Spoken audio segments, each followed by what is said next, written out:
सिंधुदुर्गात मागील 2 दिवसापासून पावसाची जोरदार बॅटिंग सुरू आहे। यामुळे शेतीच्या कामांना जोर आलाय, तर जिल्ह्यातील प्रमुख नद्यांना पूरसदृश्य स्थिती निर्माण झाली आहे। कुडाळ तालुक्यातील माणगाव खोऱ्यात मागील 2 दिवस मुसळधार पाऊस पडत असून इथल्या बाजारपेठेत पाणी साचलंय। पुढील 2 दिवस कोकणात रेड अलर्ट जारी केला गेलाय। याचाच आढावा घेतलाय आमचे प्रतिनिधी रोहन नाईक यांनी। सिंधुदुर्ग जिल्ह्यात मागील आठवड्यापासून पावसाने जोर धरला आहे आणि या मुसळधार पावसामुळे शेतीची कामे सुद्धा सुरू झालेली आहेत।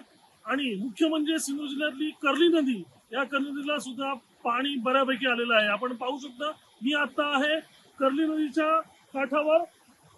या नदीला पूरस्थिती नसली तरी बऱ्यापैकी आता पाणी आलेलं आहे। मागील 2 दिवस तर मुसळधार पाऊस पडतो। सिंधुदुर्ग जिल्ह्यातल्या माणगाव, कुडाळ तालुक्यातील माणगाव खोऱ्यामध्ये सुद्धा निर्मला नदीचा जो काठ आहे तो सुद्धा भरून वाहतो। एकंदरीत मुसळधार पाऊस झाल्यामुळे शेतीच्या कामाला वेग आलेला आहे आणि जी नांगरणी असेल किंवा तरवा लावणी असेल, या कामाला महत्त्वाचा जोर आलेला आहे। आपण पाहू शकतो, ही जी दृश्य आहेत ही कर्लीच्या नदीवरील आहेत आणि मुसळधार पावसामुळे जो नदीला पूरस्थिती आता कायम झालेली आहे, परंतु धोक्याच्या पातळीखालील ही पूरस्थिती आहे।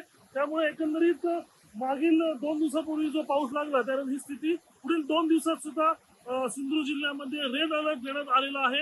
या रेड अलर्टमुळे सिंधुदुर्गात काही ठिकाणी ज्या नद्या आहेत, कर्ली नदी असेल, गड नदी असेल, यांना पूरस्थिती निर्माण होण्याची शक्यता आहे। त्यामुळे नागरिकांनी सावधानता बाळगावी असे आवाहन करण्यात आलेलं आहे।